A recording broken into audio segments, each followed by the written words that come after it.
Nzambe se moko ya solo oyo akela likolo na se ya biloko biso apambola bino banso na kombo ya mwana wa ye mobikisi na biso Yesu Christ oyo azali médiateur entre Nzambe na biso bato.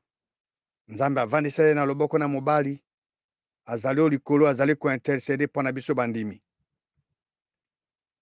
Nazali très reconnaissant na Nzambe mokili tata Yesu Christ mpe tata na biso mpo na libakuli ye apesi ngai lelo mpo nakoka kosolola na bino matali liloba lia ye.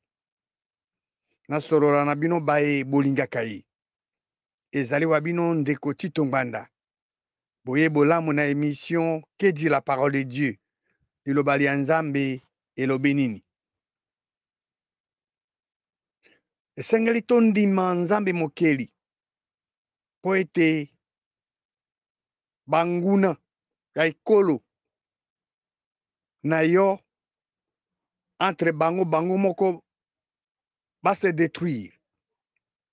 Esengeli kondima Nzambe mokeli po ete banguna ya ekolo na yo bakoka ko se détruire entre bango moko.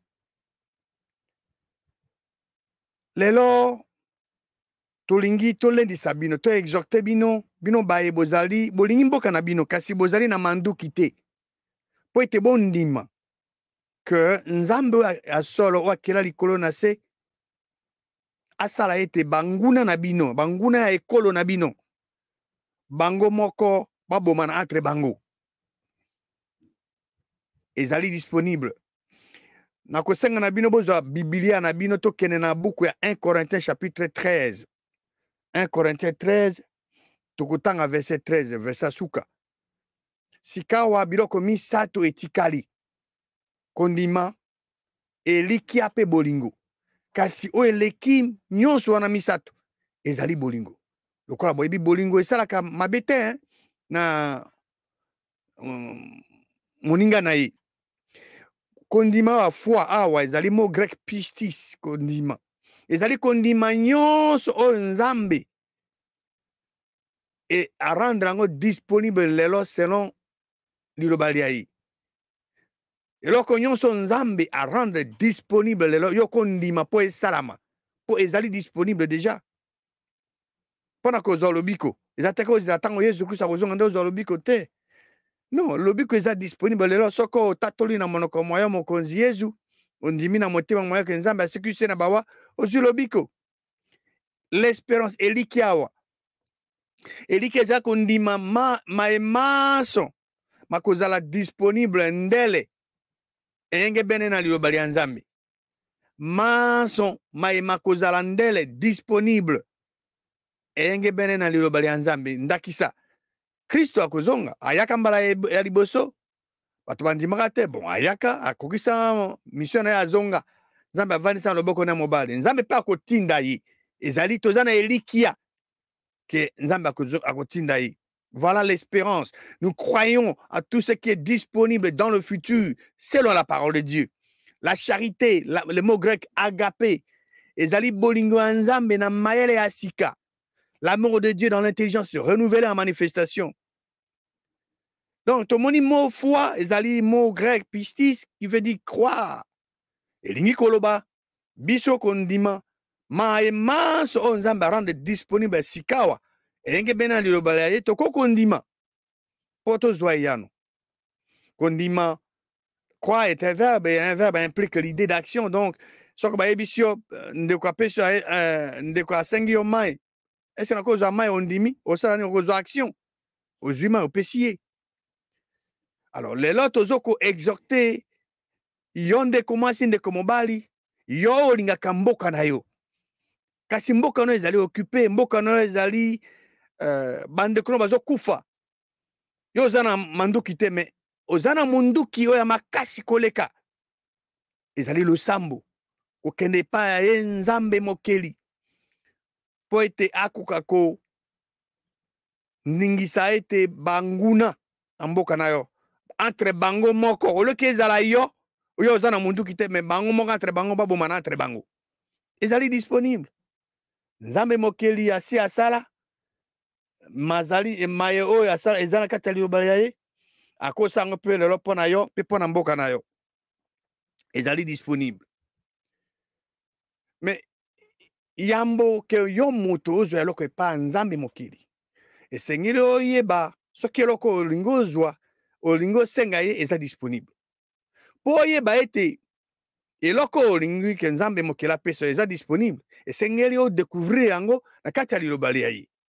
Tango yo découvrir ke ese ekomami na liloba ya ye to ese esalama alors na tango wana okoki kondima okoki croire okoki kosambela okozwa ba action enge bene na liloba ya ye oyo to lilaka ya ye oyo omoni po ete eloko wana yo omoni oyo nzambe alaki to asali ekoka kokokisama na bomoi na yo to mpo na bomoi ya bandeko no basusu.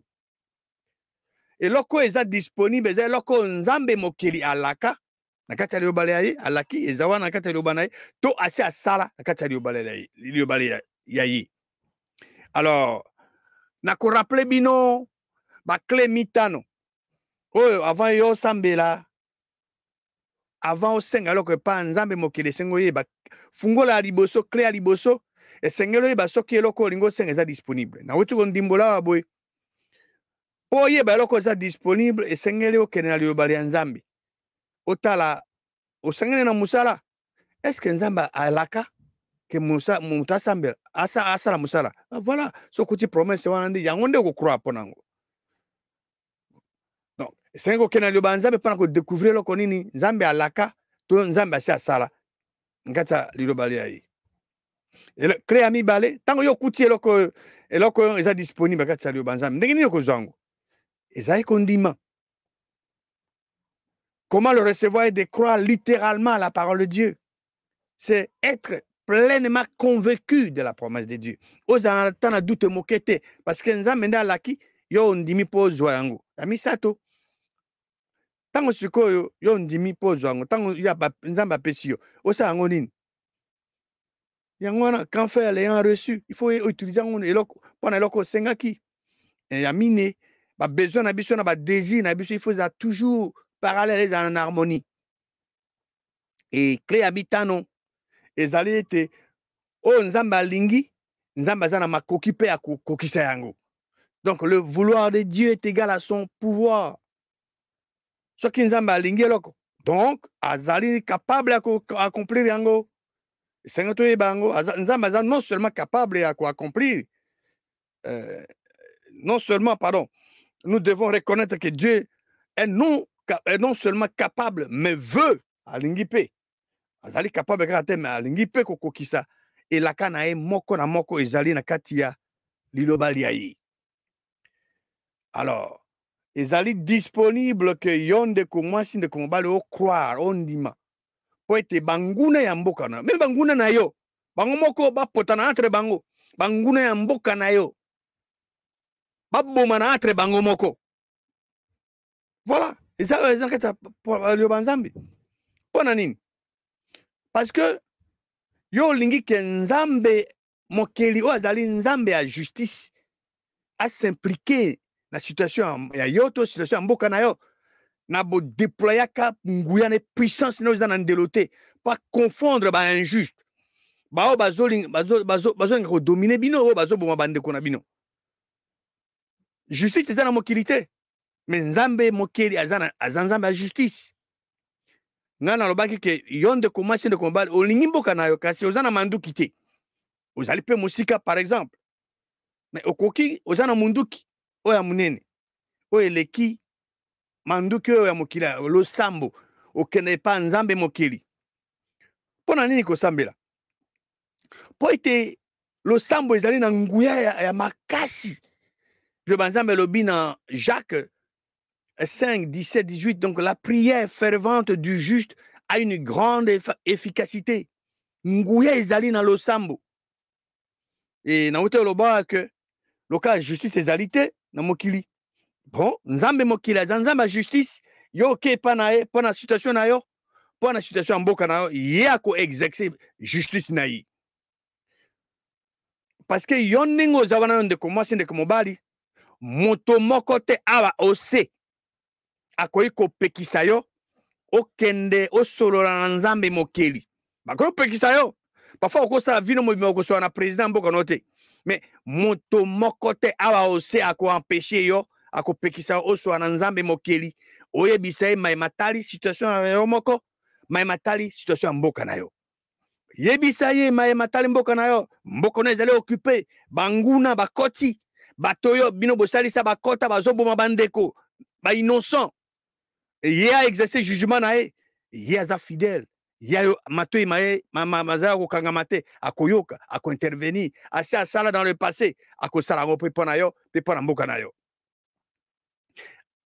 ezali principe biblique yo okende pa na ye ye nzambe lokola ye asasali alaka oremercie que ye mpe aexerce bajugement na ye likolo ya banguna ya mboka na yo likolo ya banguna ya peuple na yo likolo banguna na yo po nzambe mokili azali nzambe azali juste juge ya talaka te elongi ya moto to yo za mokonzi yo za te ye azali kaka yo osali malamu abenir yo osali mbeba ovivre pe ba conséquences nango alors ayambo osambela pona besoin na yo moko to besoin ya mboka na yo je voudrais que obokoka toujours ko se rappeler na ba clé mitano bafungola mitano biblique les 5 clés bibliques o na uti ko yebisa bino o ko permettre yo ozwa eloko o nzambe alaki to nzambe asala na kati ya liloba liai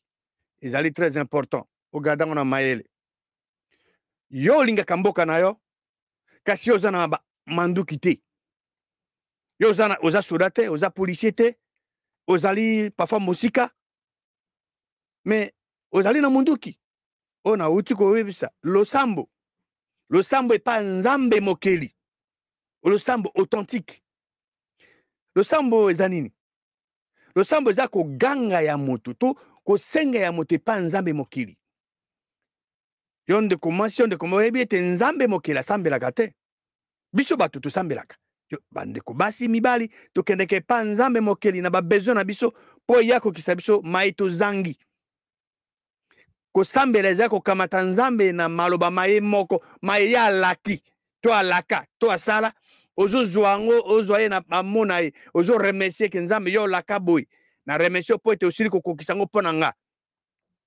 yo osala boye mpo na juda na josaphat ososala yango mpe mpo na mboka na nga na kombo ya yesu kristo donc sans connaissance sans boyebi liloba ya nzambe ekozala difficile mpo na moto asala losambo ndenge liloba nzambe ezosenga ekozala difficile asala asambela eyenge bene na mokano ya nzambe mokili losambo mingi ya bato ezali exaucé te nzambe ayokaka yango te mpo ete basambelaka te eyenge bene na mokano ya nzambe mokili mpo ete bibilia la bible bibilia ezali liloba mpe mokano ya nzambe mokili la bible est la parole et la volonté révélée de Dieu ezali eloko moko efo koyeba yango totiango na mayele ma biso mpo na nini esengeli to adresse balosambo na biso bobe na nzambe oyo se moko ya solo contre banguna ya mboka na biso mpo ete biso tozokobunda te na mosuni na makila etumba na biso ezali na contre mosuni na makila te mais contre bamilimu mabe les esprits diaboliques. Notre lutte, ou mieux encore, notre compétition n'est pas physique, mais elle est plutôt spirituelle. Toyebi ete pona ni toke na losamba biso epa na ye epa nzambe mokeli yo moto oza na amunduki te mais yo oyebi losambo po ete nzambe mokeli asalaka toujours infiniment au-delà de tout ce que nous demandons ou pensons. Et comme mis dans Éphésiens chapitre 3 verset 20, or à celui qui peut faire par la puissance qui agit en nous infiniment au-delà de tout ce que nous demandons ou pensons. Soko nzambe mokela kwa kosala kaka au-delà na oyo nyonso tosenga pe kokanisa elingi eza fantastique po donc si soka kosala ngo au-delà mais le nzambe lobi ndenge wana te le nzambe lobi plus que ça le nzambe lobi que Dieu qui peut faire infiniment au-delà, infiniment au-delà de tout ce que nous demandons ou pensons. Nzambe asalaka infiniment au-delà o nyonso o tosenga pe kokanisa. Ezali raison moko ya ba raison biso esengeli toyebisa na Nzambe mokeli besoin na biso moko pe besoin ya mboka na biso. Ezali moko ya ba raison tozokende pa na ye po ete ye asala de sorte que banguna ya mboka na biso bapotana entre bango moko. Tozosambela Nzambe mokeli tozofe connaître na ye ba oyo tozangi besoin na biso. Toza na kimia te na mboka na biso surtout na est. Tozali mabele na biso ezali occupé. Banguna na biso bazui mabele na biso bavandeli yango. Bon, tokosala nini? Philippiens 4:6 elobi koyima te, ne vous inquiétez de rien. Mais na maso esengeli koyebisa ko fait connaître ba besoin na biso na Nzambe mokeli na balusambo pe na botondo ka botondi. Nous faisons connaître nos besoins à qui? À Dieu le Créateur. Par de prières et de supplications. Et Seigneur, s'inquiéter, nous ne devons pas nous inquiéter de la situation de notre pays, mais nous devons plutôt faire connaître le besoin de notre pays, de notre nation à qui? À Dieu le Créateur. Comment? Par de prières et de supplications et avec des actions de grâce. Toko faire connaître Nzambe mokili. Kosolola na azatata na yo. Okosolola na ofungule motema. Oyebisi mazoleka. Na mboka na biso pe oyebisi eloko nini olingi ya sala eyenge bene na liloba lia yi akosala yango. Tango tozosambela esenga tosambela selon mokano ya Nzambe pe na kondimaka. Marc, Jésus-Christ alobaki na Marc chapitre 11 verset 24 na tina wana nazoyebisa bino maemanso bozosenga na losambo na bosambelaka bondima ete bosili kozwa nde bomoni esalami. Tout ce que vous demanderez en priant, selon la parole de Dieu, en croyant que vous l'avez reçu, vous le verrez s'accomplir. Matthieu chapitre 21, verset 22. Jésus-Christ a lobi susu. Manso mae boko senga na kondima, na losambo, boko zoyango. Nyonso awazes et nyonso selon liloba ya Nzambe. Tout ce que vous demanderez avec croyance, par la prière, vous le recevrez. Tout ce que vous demanderez avec croyance, selon la parole de Dieu, par la prière, vous le recevrez. Nyonso, selon liloba Nzambe, nyonso, oyo kosenga na kondima, eyenge bene na liloba ya Nzambe, na losambo, okozwa yango.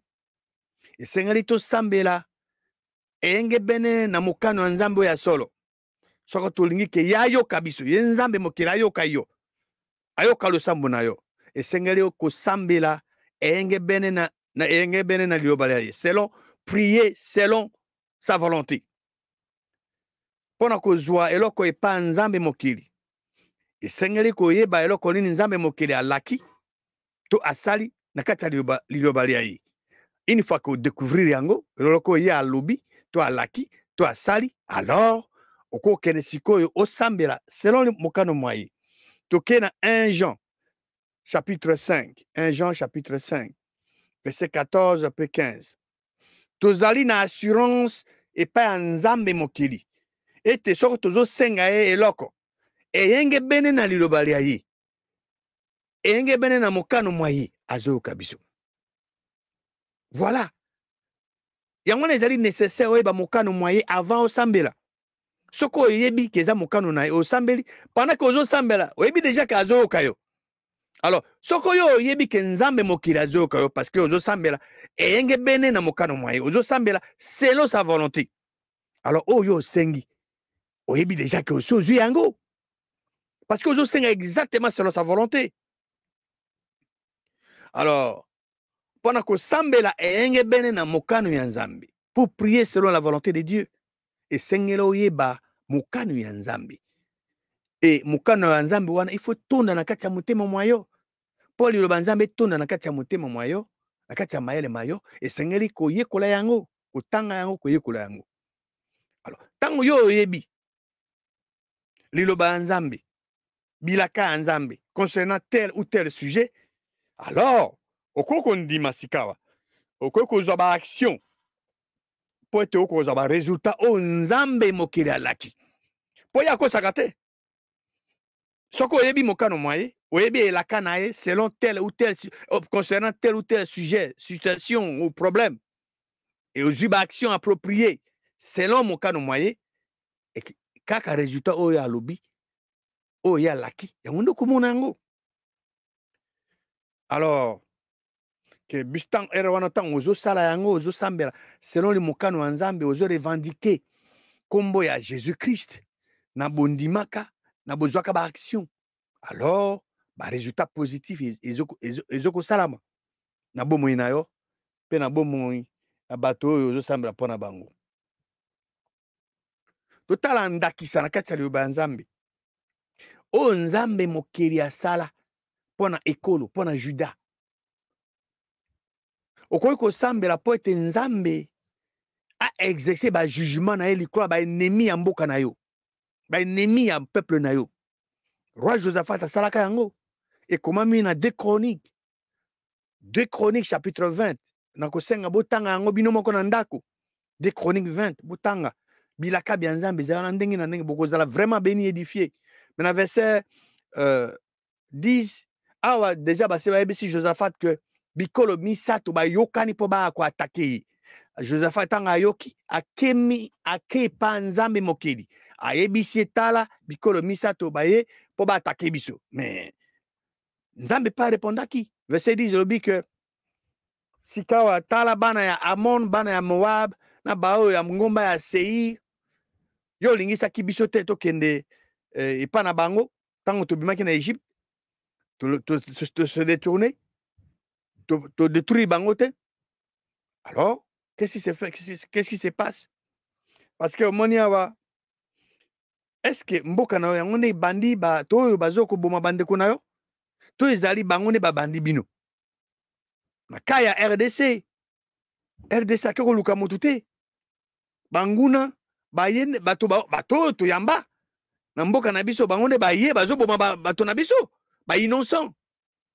Donc toza na raison okende pa na ye mpona ko expose ka mboka oyo baennemi nzinga na biso oyo bayokani na nzambe oyo ase na bana baye basusu oyo bazokonza mokili po ete bakoze dégâts ezosalama na mboka na biso.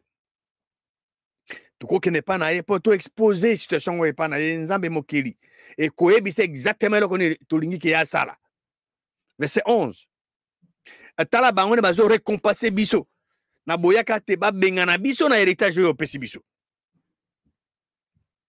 Yo botami na mboka wana okoma mokanda epa nzambe mokili te ye nde alingi yo botama wana apesi yo mabele mana ezali ya yo. Alors ndenge moko ya bana ya Juda okoki okende mpe pa nzambe koadresse epa na ye losambo na yo selon la parole de Dieu.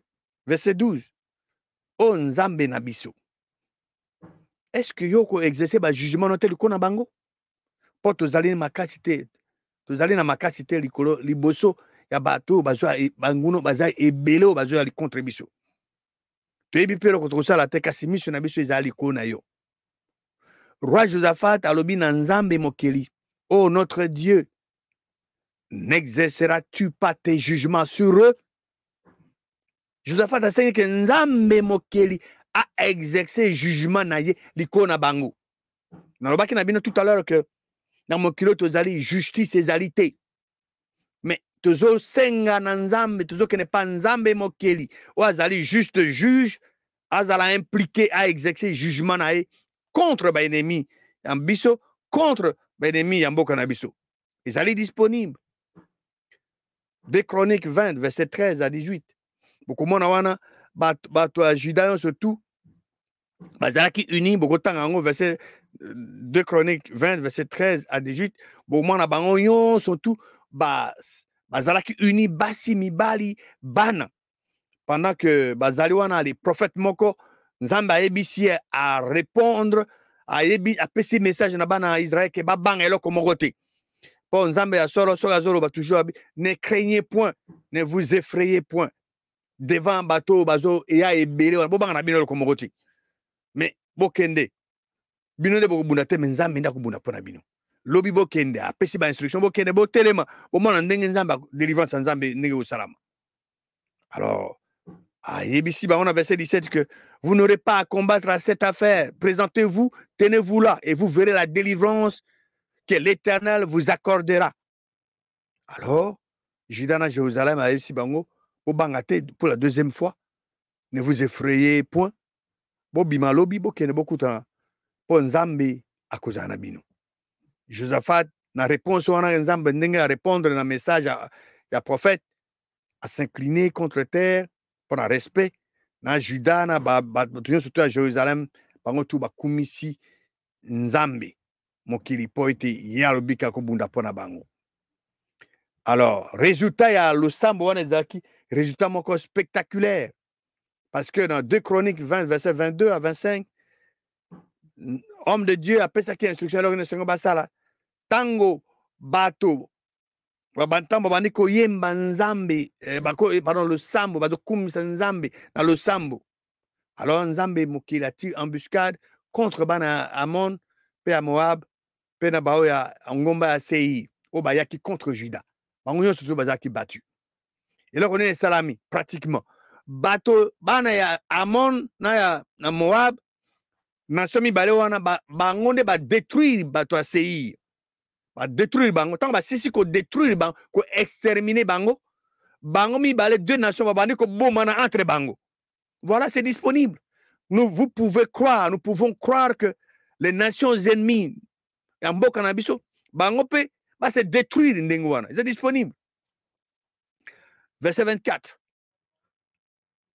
Tout le monde y a que Judas Tangaya comme une ngomba, Amoni, Atalabo, Amoni, tu es belé, Bazanase, et voici Zayn, cadavre, tu vas koufi. Mon côté a échappé. Donc, les 3 nations, bango banson, wana. 2 nations, yokani attaqué. Donc, bana Amon na Moab détruit bato Seir. À l'état, si c'est qu'on détruit bato Seir entre bango, bomani entre bango, bana Amon na bato bomani entre bango, mon côté a échappé. Alors, Josaphat na peuple na basanini, keka po ko dépouiller bango, ke kuti parmi bibembe wana richesse ndenge na ndenge. Pe biloko ya talo. Et Zaki bango 3 jours pour piller butin, piller pour Zaki ebele. Pillage ezalinde contre oko piller des ennemis, oko piller peuple nantes, soit aux soldats, aux policiers, ezali volontaire Nzambe tek o piller peuple na yo. On pille l'ennemi, tant on gagne l'ennemi, nde oko piller mais oko piller peuple nantes. Voilà ce qui a été fait na tangoana. Alors, qu'est-ce qui s'est passé tant au Batoyoki, Babi, dans verset 29, terreur et éternel et s'emparer dans le royaume nyonso. Les akinzinga zatan Bayoki que Nzambe mokeli abuni contre ba ennemi à Israël. Royaume Josaphat ezaki tranquille et Nzambe na ya pesa qui repos de tous côtés. Donc Josaphat a régné sur Juda et tant azalaki na 35 ans a commis roi. Mais a régné sur Bango pendant 25 ans à Jérusalem. Maman na ekombone zaki azuba mwana ashilshi